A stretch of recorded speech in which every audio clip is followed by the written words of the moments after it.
Today on CityCast Seattle, we've got a special guest, King County Councilmember Teresa Mosqueda. Over the last few months on CityCast, we've had a lot of conversations about food vendors and labor and how the federal government's actions are affecting our local communities. So we wanted to have a local elected official on the show to talk about those issues. Welcome to the show, Councilmember. Hey, thanks so much for having me. Yeah. Also joining us is Guy Oron, the independent journalist behind the newsletter Gossip Guy, who has interviewed Mosqueda multiple times. Welcome to the show, Guy. Hello, good to see you. So we're going to be talking about the latest from King County Council, how local leaders are responding to the actions of our federal government, and our favorite spots in King County's District 8, which is Mosqueda's district. So, Councilmember Mosqueda, we have a tradition here of always asking our first-time guests this question, which is, what is your Seattle soapbox? Like, what do you want to get us on a soapbox about regarding Seattle? Oh, I love that question. A policy soapbox, give it to me. Well, I think that one of the biggest things that we have going in this city, in this county, is that we are unapologetically organizers, labor organizers, community organizers. And so you can get me on a soapbox talking about how what we start here in this region of the country ripples across other states, other smaller jurisdictions. And the ultimate goal is to influence Congress and make countrywide policies that actually lift up workers, invest in labor protections, create more organizing opportunities, and create more union jobs. And I'll just give you like the number one thing I love to talk about, which is when we invest in good living wage jobs, when we create union jobs that allow for people to speak up against toxins in their workplace or toxic people in their workplace, and allows people to take a sick day when they need it, to take family leave, to be free of chronic stress and chronic poverty, that actually improves our population health. So I'm actually a health policy nerd to begin with, and it's because of that passion that I went to work for the State Labor Council, AFL-CIO. It's because of that passion that I went to the city of Seattle. It's because of that passion now I'm here at King County, and it's all about improving population health by improving the opportunity for people to have good living wage jobs and greater shared prosperity. So that's my soapbox in a nutshell. And I think it's a really fun way to make sure people know that not only is it cool to be an organizer, both in community and in a union, but it actually improves our health and makes us live longer.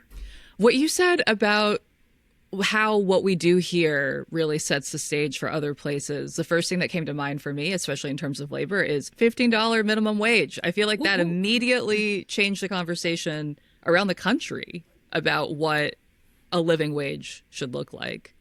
Absolutely. And, kudos to the folks who organized in CTAC. CTAC gets a lot of the credit for stepping up first, and then the city of Seattle. But it was this corner of the country and, of course, then the West Coast who showed the rest of the country that it is not only possible, but it's actually good for businesses, too. When people have more money in their pocket, they spend it in their local economy. When people have more money in their pocket, they actually can invest in making sure that their kiddos have not just food on the table, but have the opportunity to have rest and relaxation. It really goes back to that bread and roses concept of like, of course, we need good living wage jobs. We need good jobs, but we also need to enjoy our life and be able to enjoy our community and family.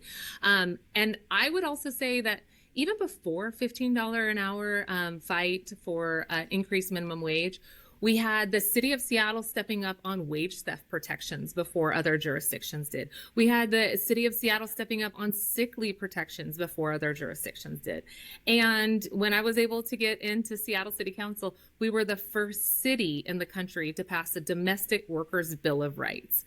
Minimum wage and rest breaks for domestic workers. I'm talking nannies, house cleaners, folks who care for your lawns, anybody who is caring for the home in a non-traditional work environment, very isolating work, right? A lot of concern about people being paid less than they're owed, not even being paid the minimum wage, having their papers withheld. Not only did we create those protections for minimum wage, for rest breaks, protecting people from having their papers withheld, but we also created a domestic worker standards board to give workers in that industry a level playing field to talk about what other protections are needed, and literally sit at the same table with employers. So we had a lot of good high road employers in the domestic worker area as well who were like, I'm really sick of this industry taking advantage of other people, and we need to actually create a level playing field that's good for workers and it's good for the employment entities as well. So Domestic Workers Bill of Rights is a great example of how what we do here matters across the country. Kamala Harris, Representative Jayapal, then took our bill that Seattle introduced, tweaked it a bit, and introduced it in Congress. Still to be passed. Yeah. Not anytime soon, but let's keep fighting. Yeah. I love how we're such a strong union town, and I think like we have those deep roots of supporting unions and workers, but also, I think people are when they pass by a picket line, they will honk, they will support, people will show up, give donuts. So I love that we just have this culture of solidarity here in Seattle. Yes, that's right. I think all of those things are true. And even if you're not able to show up on the picket line, even if you're too shy to honk when you pass by, just remember, don't patronize these locations when an action is taking place. So folks, we're not going to Starbucks right now. We're not going to Target. Remember that your purchasing power is true power. So that's also a great way to show solidarity. So speaking of labor efforts, I wanted to talk about this particular effort that you spearheaded last year, council member. It requires businesses with labor violations to undergo additional food safety inspections and to include that information on their food safety sign. So tell me a little bit more about this. Like, what kind of labor violations are we talking about here, and what inspired you to try and bring this? Well, I'm so glad you brought this up. Again, you can tell that I'm completely obsessed with health policy and labor policies, and this is the melding of them, these two loves. So this is one of the policies I'm really proud of that we were able to pass last year, among 6 others that our office introduced and passed and changed the law. This policy might be a surprise to folks that it was even needed, right? If there is a labor violation in a food establishment, a restaurant, has decided that they're going to be a scofflaw. They're not going to pay their workers. They're not going to pay Labor and Industries or the Office of Labor Standards the fine that has been incurred. They're not going to pay even just back wages that they owe. And they've surpassed their appeals period. Did you know that our state law allows for those businesses to continue to operate? That is bad for the public's health, right? Because if there's smoke, there's fire. If they're violating labor violations, they're probably violating health and safety violations for food preparation. I wanted to ask about that. Like, do we have data showing that those two things are connected? Like, how do we know that they're connected? So what we have is from a number of studies, but thanks to Professor Elizabeth Ford from Seattle University and a number of other individuals that she has worked with who have been looking at wage theft data, including Marty Garfinkel and Jeremiah Miller and a number of folks who've looked at wage theft data, we know that there is a correlation between people who don't have their minimum wage paid, are getting deducted on their paycheck, are being forced to work overtime. A lot of those folks are also likely to have violations of not being able to use their rest and meal breaks, right? If you're not allowed to go to the bathroom when you need to, that is a problem for health and safety. You're probably not washing your hands as fast as you need to. And you're sure less likely to take a sick day when you need to stay home. And if you are sick and you are coming into work, you are actively contaminating food. Don't do it, you all. Stories. Yeah, we've heard stories from workers who were told that they could not take a sick leave and told if you don't come in, you're going to get demoted, you're going to have a ding against you, and who were sick at work, who said, I need to go home. And their employer said, no, if you go home, then you're not coming back the next time your shift's available. Like, that is bad, not only for the worker, but it is bad for the food that's being prepared and thus the population's health that is consuming the foods. So what we've asked public health to do in this new law is to at the very least now, go back and do additional food inspections to make sure that that labor violator is actually comporting with our food and safety preparation laws. And we're going to put a sign in the window that lets patrons know this establishment is under additional health and safety inspections because of an ongoing labor violation. Hey, once they correct that, once they pay their workers, once they, pay the fine that Labor and Industries or the Office of Labor Standards has imposed, happy to take down that sign. Now, California has a law that says if you have actively violated the Labor Standards Acts, and you're refusing to remedy it, then we will shut down your business. And I think that it's hopeful that the state legislature will follow suit and give us that additional tool. Council member, has this gone into effect yet? Like, if there are places with labor violations, are we seeing those on their, storefront? The policy that we passed through the Board of Health, it is going to go through rulemaking. We're going to be developing those signs that are the placards that would go into the window. We're going to do an education campaign for employers so they understand it. And we're going to be talking with folks about why this is so important between now and September 1st. So it goes into effect in September. Okay, that's exciting. I mean, but let us know if you see violations now. We can yeah, no, get those in so that, people can respond to them. I mean, you were just talking about this with just trying to have some consequences for labor, for companies that are maybe not treating their workers well. You mentioned Starbucks specifically. Guy, I'm curious what you think about this new policy. Do we think people are going to care? I don't want to be overly cynical, but I feel like we've heard allegations in town of some pretty big restaurateurs in town violating labor laws and these big companies that are not treating workers well. And there isn't always a ton of consequence from consumers. I think, here in Seattle, definitely some people are boycotting. But, Guy, I'm just curious for what you think, if people are going to care. Yeah, I think maybe for the big companies that have national locations, it might be a little harder to pressure them. But I do think this feels like a very Seattle policy. I think we do like to be conscientious consumers, and having this big fat sign that says this restaurant violated labor laws will actually ward off people. We like to be performative too, so people will not want to be seen, going to a business that is in bad taste, that if we make it uncool, it will be violating the labor law. Yes. I think the value of this policy is really preventing those labor violations in the first place, preventing the food and safety contaminations in the first place.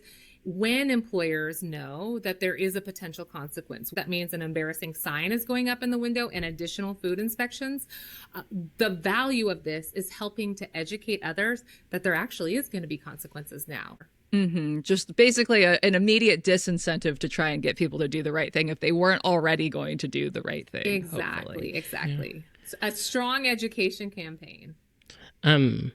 This is reminding me of a previous conversation we had about, unpermitted vendors.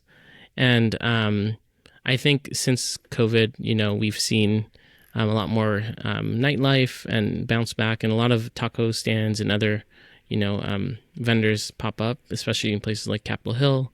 I'm curious what your take is on the rise of unpermitted vendors, and if you think that makes Seattle a real city. Well, I think that there's two components of this question, right? It's a tale of two types of vendors. On the one hand, there are a number of people who are looking at food vending as an option for economic stability, right? We're talking about people who are just trying to get on their feet, pay their mortgage or their rent, care for their families. And that first category of food vendors, we have worked with public health to scale up a number of strategies to get people into the fold and create a legitimate vending process that reduces the cost, if not eliminates it, creates carts that people can easily have so that they're up to code.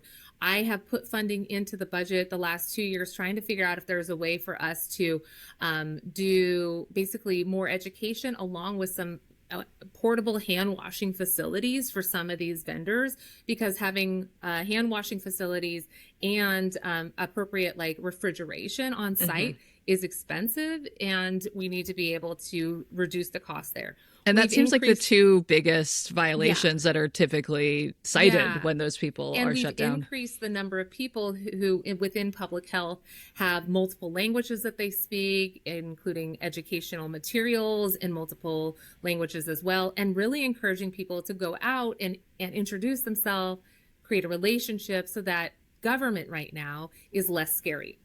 Wherever you are living in this county, if you've been here for 4 generations or you've been here for 4 months, government is scary right now because of what the federal government is doing. The Trump administration, the authoritarian tactics, and the outright move towards fascism is terrifying. And we need to, within local government in King County, to make sure people know that is not this local government. We are here to try to help. And that is something I'm really proud of, that public health has stepped up in a way on all of these strategies to get this legitimate smaller business folks into the fold so that they can actually have stability. There's a second tranche of folks who I am very concerned with, that we have seen a similar situation in areas around Chicago, areas around Arizona, areas around California, and other places in this country, where over the last 1.5 to 2 years, there is growing concern that there is a cohort of folks who might be having their work coerced, right? Being told, hey, come up here and you got to cook here and you got to sell there.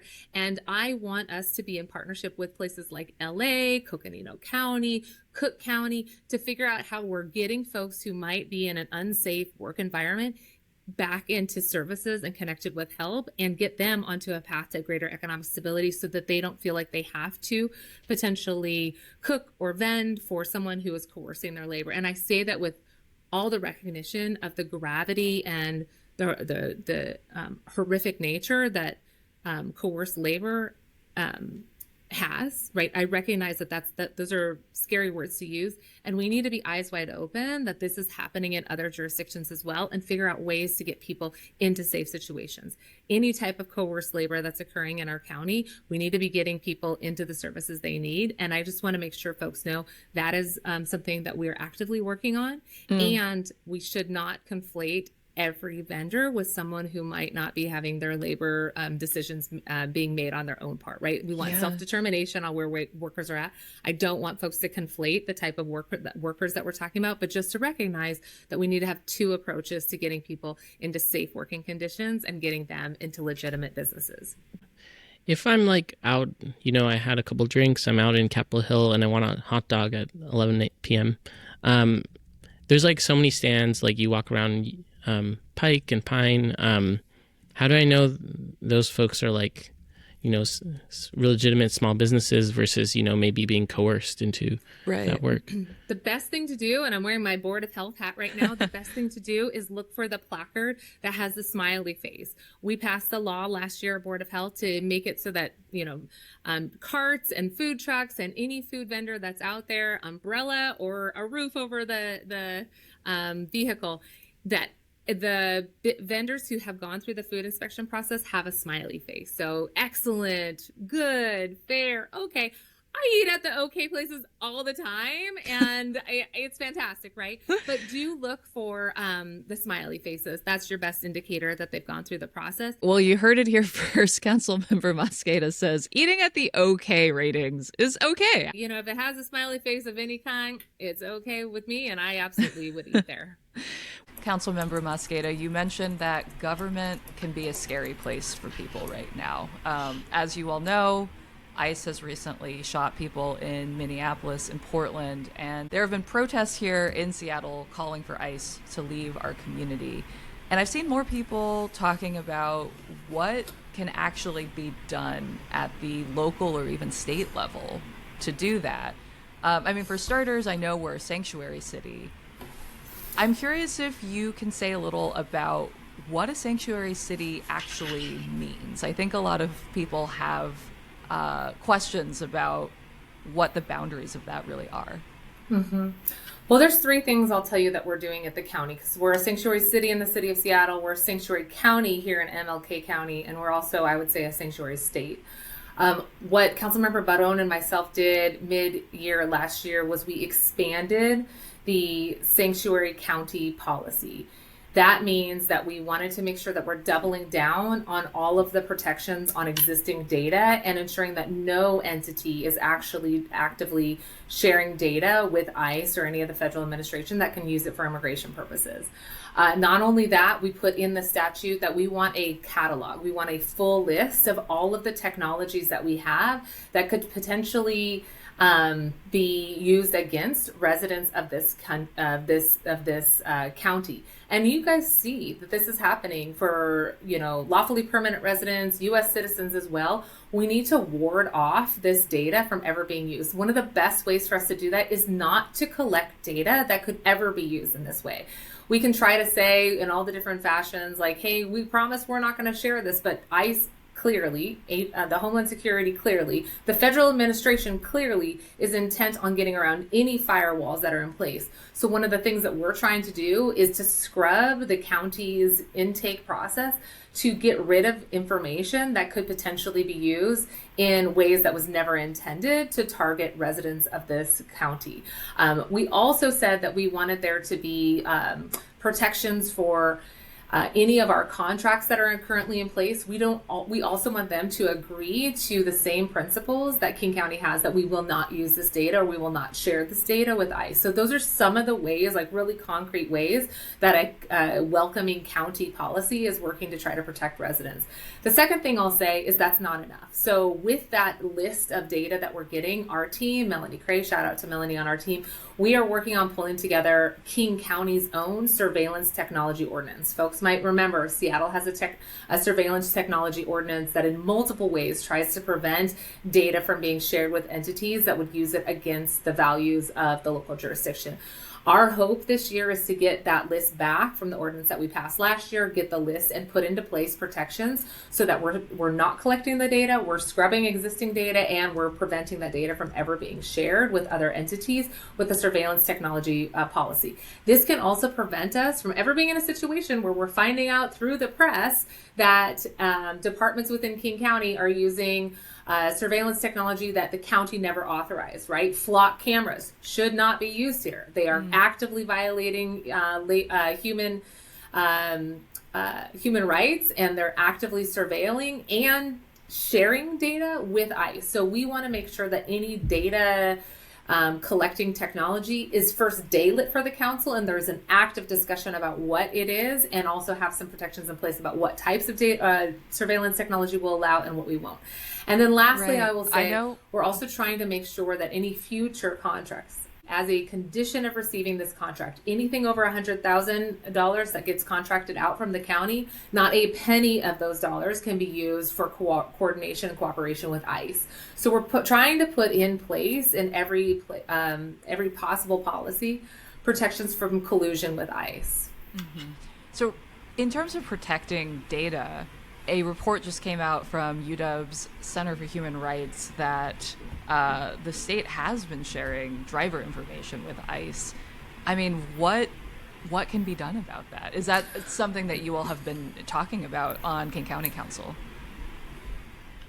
I think that ties into my comment that we shouldn't be collecting types of data that could be used in nefarious ways to begin with, right? So the State Department of Labor was notified about a year and a half ago that this violation was occurring, right? That there was data that was being shared with ICE. So they put firewalls in place. My understanding, and again, this is just from reading members of the press's pieces, but my understanding is ICE went around Department of Labor and went through a portal that I think the State Patrol uses, right? They went to a different entity and said, okay, now we're going to capture data this way. So that's exactly why we should not be collecting information, only the bare minimum that we need in order to make sure that folks are getting the services that they need, and really putting into place these firewalls so all of the technology is known and we can track each of those technologies.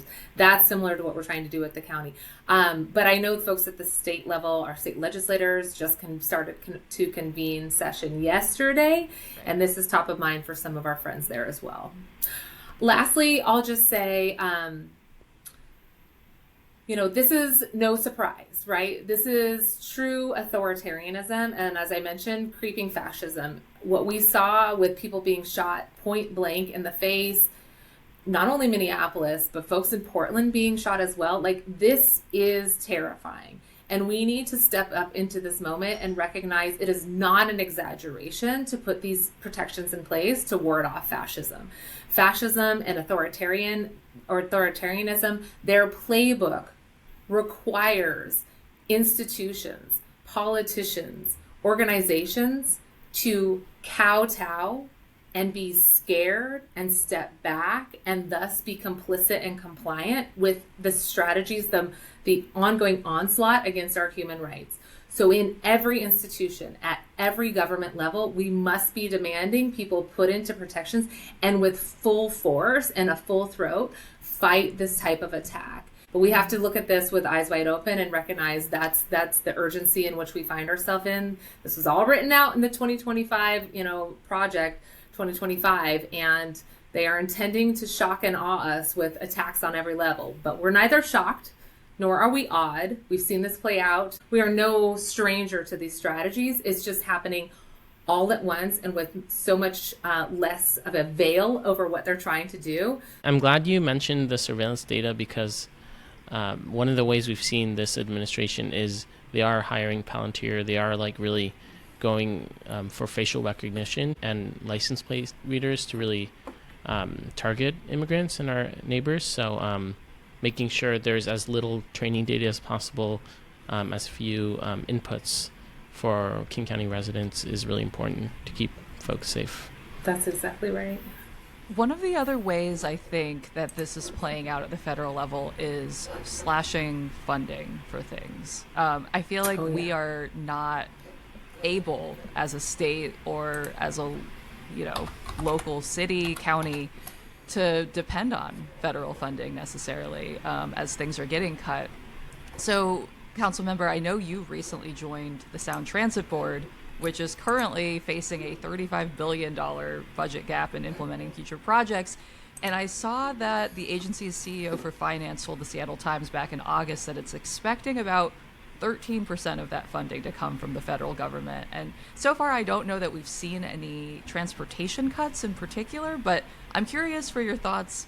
Can we rely on that? Is that something Sound Transit is thinking about as they move forward on the extensions that are planned for the next 15, 20 years? Well, from transportation and infrastructure to housing and homelessness, we cannot rely on this federal government. I'm hoping that Congress continues to act, I would say, and hopefully in a bipartisan manner to overturn some of the atrocities that we're seeing from this federal government. But we cannot rely on the White House, the executive branch in DC, to follow through on what Congress has already passed or policies and funding that we've been able to rely on for decades. Yes, they have cut funding for infrastructure and transportation. They've already cut back on all of the strategies that had been previously authorized for creating an electric grid so that more electric vehicles and buses could be plugged in throughout the country. They have decimated that plan. And on the housing and homelessness side here at a hyper local level, folks might have been tracking the federal housing and urban development dollars that we used to receive through the continuum of care funding, right? Continuum of care kind of is what it sounds like. What do folks need across the continuum to have care and housing so that they stay housed and don't fall into homelessness or cycle back into homelessness? That is the most basic critical infrastructure for housing and homelessness to create an actual safety net. And what the Housing and Urban Development Office did is they told jurisdictions like King County and housing providers and homelessness providers like DCHS and the YMCA and Sound and so many others, they said, you know what? You usually rely on these federal dollars to the tune of millions of dollars. But in order for you to get funding in 2026, we need you to comply with these conditionalities. One, that we're only going to recognize two genders. Absolutely not. Second, that we're only going to recognize that there's physical disabilities when we know that there's all types of disabilities. No, we're not going to do it. Third, that we're not even going to recognize that there's racial and ethnic disparities in the type of housing instability that is created within the market and the number of people that are experiencing houselessness who are Black and brown. No, there is a disproportionality in folks who need access to homelessness and housing services, and we are intent on having that as the center of our strategies to keep people housed. And fourth, the thing that I would list up is they said as a condition of receiving these federal dollars, millions of dollars, you don't get them unless you cooperate with ICE. So we said no, right? King County is part of the group that's suing. Attorney General Nick Brown is suing. We are seeing these lawsuits being held up in court, and we are confident that with Congress continuing to push to release the continuum of care funding, local jurisdictions can have access to those dollars. But what we're doing at the local level is we are hoping to create a contingency fund between Seattle and King County to help step into this moment and really help strengthen that safety net. I'm very concerned, though, that there's no way that we're going to ever be able to backfill all of those dollars. And it's to the tune of $68 million here in King County. We got to keep people stably housed. This is not a partisan issue. It's a human rights issue. Housing is a human right. And if folks on any political side of the spectrum care about solving homelessness, then they should continue to recognize the solution to homelessness is creating more housing, and what the federal government doing is completely going in the reverse direction. So those are two examples of where we're already seeing federal dollars disappear. So is the contingency fund only for the continuum of care homelessness dollars? Well, at this point, what we passed in the budget last year is a contingency fund specific to the continuum of care dollars, given that that was very clear that we were not going to have those dollars in the immediate, and people would absolutely begin falling into homelessness right away. Like there's no trail dollars, right? These organizations are basically like check to check from the reimbursements from the federal government, and places like DESC and Sound and the Y and so many others were saying we will not be able to keep our doors open if we don't have these dollars. So that's part of the contingency fund. I will also say I'm excited, right? Some of the local leaders here, like Mayor Wilson and Executive Zahalai and some folks in the state legislature, I mean, people are actively talking about how do we Trump-proof our region. And I have been very vocal and have encouraged our state legislative members and state leaders to recognize that when we pass new progressive revenue tools, that helps insulate us from the federal tax. So one of the best strategies that we can do right now to fight back on these Trump attacks is to pass new progressive revenues and to give counties like King County additional progressive revenue tools so we can stand up in this moment. That seems like it would be wonderful to have that reliable, steady income. I mean, no matter who is at the federal level, right? Trump will not be there forever, one hopes. And it would be nice to have ways to raise money to do the things in our local communities that we want to do. Mosqueda represents District 8, which includes West Seattle and White Center, Burien, Vashon Island, as well as the International District and parts of Capitol Hill. So I wanted to ask you, council member, if you had a free Sunday in your district, what would you do on your ideal day? Well, this is probably not going to be a surprise for anybody who's seen us out there. Our family's favorite spots to go are anywhere by the water. You can find me at Alki Beach, Jack Block Park, but don't tell too many people about Jack Block. It's a nice little pocket park that lots of folks don't know about. And anywhere near the water, Constellation Park or other places. So if you have the need to clear your mind and breathe fresh air and just look out over the horizon, District 8 is the place to be. Guy, what about you? I would say I love White Center. Anywhere in White Center, there's a lot of great taco places. Southgate roller rink as well is an institution. I was just there over the weekend, and like hands down the most fun way to spend a Saturday night. Although you got to be a confident skater. I feel like otherwise it gets a little bit exciting in there. Councilmember, I also wanted to ask, what are some hidden gems in your district? Well, I'll just mention a few. You started to talk, Guy, about White Center. I think if folks haven't been to Tim's Tavern, that stands for Together in Music. It's an all-ages venue. It's fantastic, a place to go with your family or for a concert. So that's another good gem in White Center. I am really thrilled that we have a Burien in our community as well. So if you haven't walked the Burien downtown and checked out some of the shops, there's so many bookstores and places to eat. That's a great spot. Just a huge shout out to Shira from Hood Famous. You can not only get amazing coffees and desserts there, but go check out the lychee cocktail and so many other really amazing spots. And our district, just by the way, goes all the way up to Capitol Hill, downtown, close to Belltown, includes the water taxi, and that's one really great way to take a ride out to Vashon Island without using your car, and also to West Seattle and back. So a great way to just have a fun day with your friends and family if you're looking for a way to soak in the views around here. I've still never taken the water taxi. You got it. You can use your Orca card. Get your Orca card out. You can do a little boop and get on there. Boop Nice. it. Yeah. Nice. Maybe a little field trip. We like to say, King County, we're your friend with a boat. All you need to do is jump on our boat, and we're available anytime. Amazing. Guy, any hidden gems that you've noticed in District 8 here? I would recommend tide pooling. So, Yes. even the southern side of Alki, if you keep walking along the beach, in when it's low tide, you can see a lot of cool critters.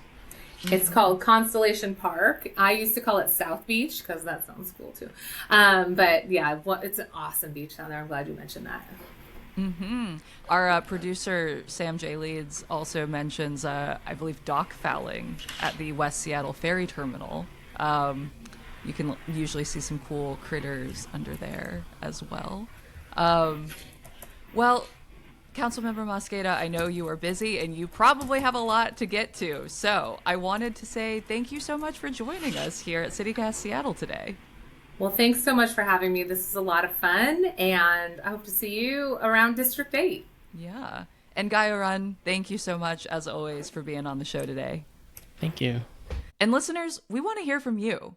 Send us your news tips, your questions, your hot goss, or your thoughts about hidden gems from District 8 by sending an email to seattle@citycast.fm. You can also text us or leave us a voicemail on the CityCast hotline at 206-880-3931. You can get more local news and events delivered right to your inbox by subscribing to our newsletter. Just go to seattle.citycast.fm. And if you're enjoying the podcast, follow us on Apple, Spotify, or wherever you listen so you never miss an episode. And leave us a little review. It really helps. Until next time, see ya, Seattle.